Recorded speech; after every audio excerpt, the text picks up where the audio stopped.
Oi galera, eu sou Ana Beatriz Casseb, eu sou estudante de jornalismo e repórter da TV Unifor. Hoje a gente está aqui mais um dia nesse stand em comemoração também aos 20 anos da TV e eu trouxe aqui a Iris, uma autora. A gente vai conversar um pouquinho sobre a trajetória dela. Iris, você pode falar um pouquinho sobre o seu livro que você trouxe pra gente? Sim, então, esse ano eu estou lançando aqui na Bienal Estrangeira, na Casa que Habito. Na verdade, é um livro que já foi lançado em janeiro na Biblioteca Pública Estadual do Ceará. Eu estou indo em processo de divulgação, né? Aí é uma excelente oportunidade da gente estar aqui na Bienal, é uma vitrine para todo o cenário nacional, né?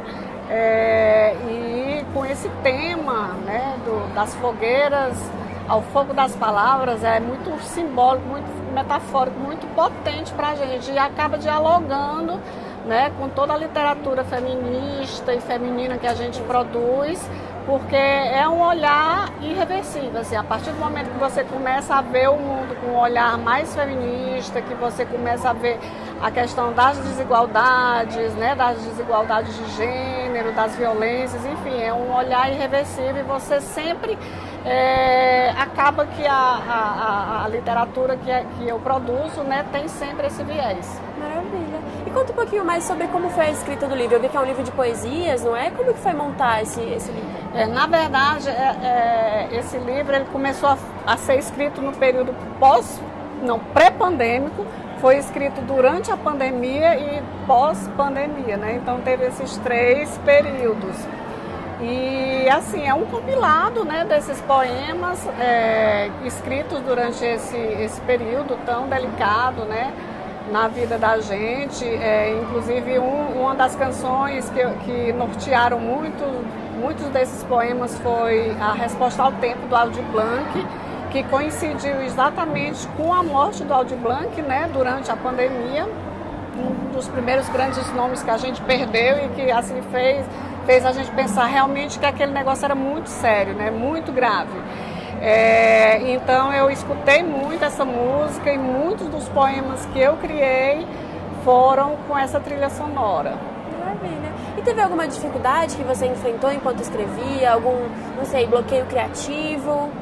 Na verdade, a minha produção literária ela é muito fluida, sabe? Assim, eu tenho uma produção literária muito grande. Agora eu preciso, né, de um momento em que eu tenho que revisar esses textos, reescrever, editar, né, cortar muito dele, eliminar.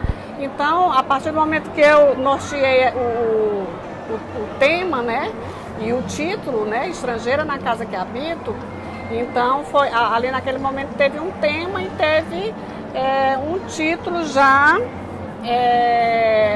direcionado para que eu escolhesse os poemas, para a seleção dos poemas, que é uma parte bastante difícil. Você se depara com um universo de coisas escritas onde você tem que fazer a seleção. Esse vai, esse não vai. Não, esse vai, mas precisa ser reescrito.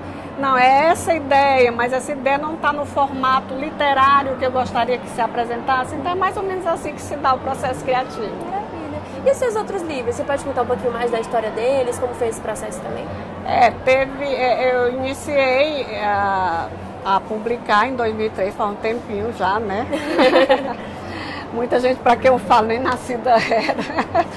E aí é uma coisa sem muita expectativa, né? Eu escrevi e queria dar uma direção para aquilo que eu escrevia.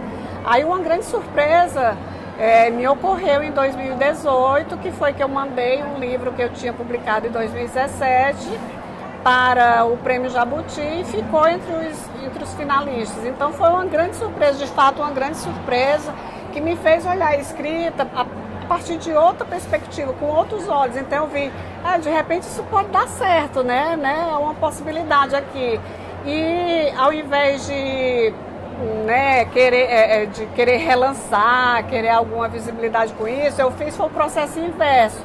Eu quis imergir naquela literatura que estava alcançando uma projeção naquele momento e quis ver se realmente era com essa voz que eu queria chegar a quem me lesse. E aí houve, né, uma ruptura ali, houve uma virada de página e foi quando eu disse, não, se eu tenho poder, entre aspas, de alcançar pessoas com a minha voz literária, eu quero deixar um recado, eu quero deixar uma mensagem, e foi a partir daí que eu comecei a produzir a literatura, que algumas pessoas rotulam como literatura feminista, mas eu prefiro não dar rótulo, mas realmente é esse o propósito mesmo, é trazer as nossas angústias, as nossas dores, muitas vezes invisibilizadas, né? E que no momento que você tem uma voz ali que pode alcançar algum público, você tem que fazer uso disso.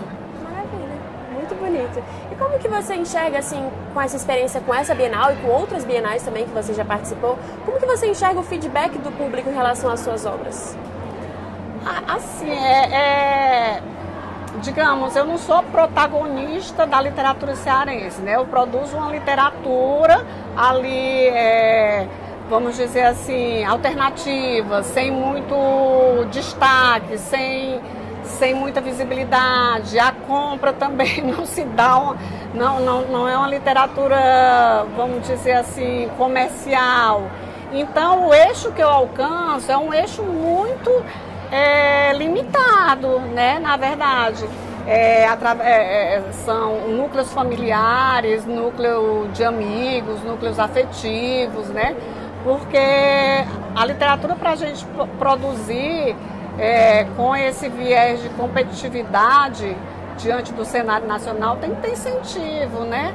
E aí é importante eu ressaltar isso, porque esse livro aqui, ele é produto de um edital das artes da Secult4.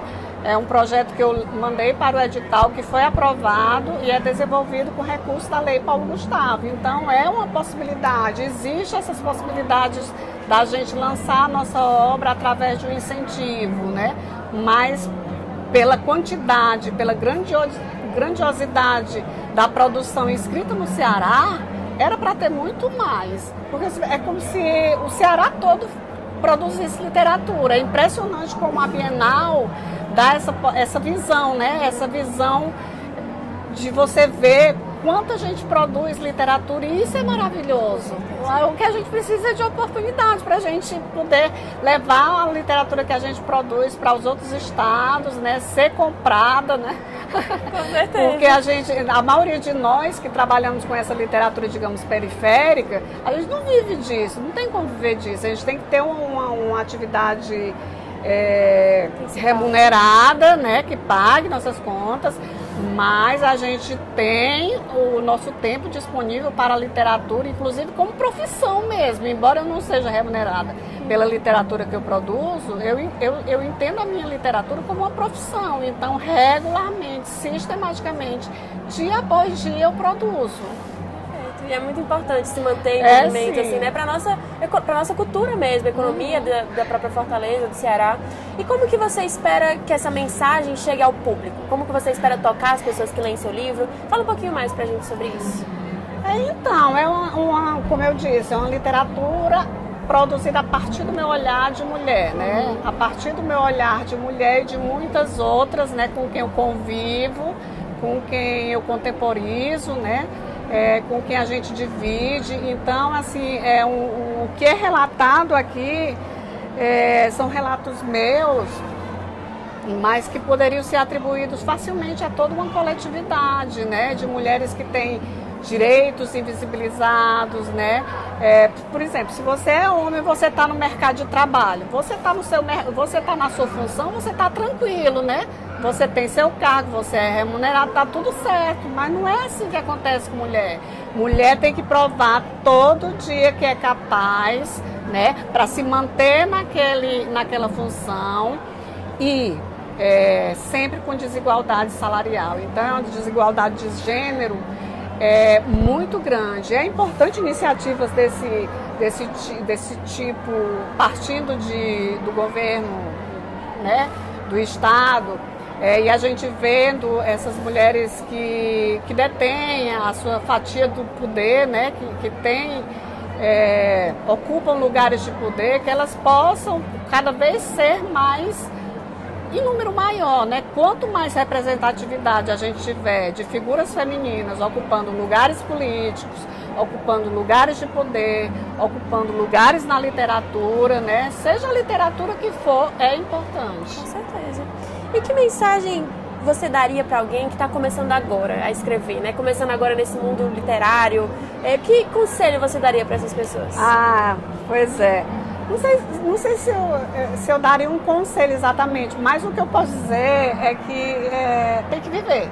Tem que viver a vida, tem que viver para poder construir um repertório, né? Se você não viver, se você se inibir, se você tiver medo, você vai estar se frustrando, se negando a possibilidade de construir um repertório vasto de experiências que podem reverberar, seja na literatura ou em qualquer outra expressão artística. E uma coisa que eu digo que às vezes choca, mas a literatura é para inquietar mesmo, não é para sossegar, né? É que não há literatura na superfície. Ou seja, se você quiser produzir a sua literatura com um olhar linear assim, para a cena, olhar o cotidiano, o que acontece, certamente essa literatura vai ficar um pouco a desejar, porque é imprescindível, né, conhecer os abismos, conhecer os guetos, conhecer as periferias, conhecer as realidades de pessoas que são discriminadas, né?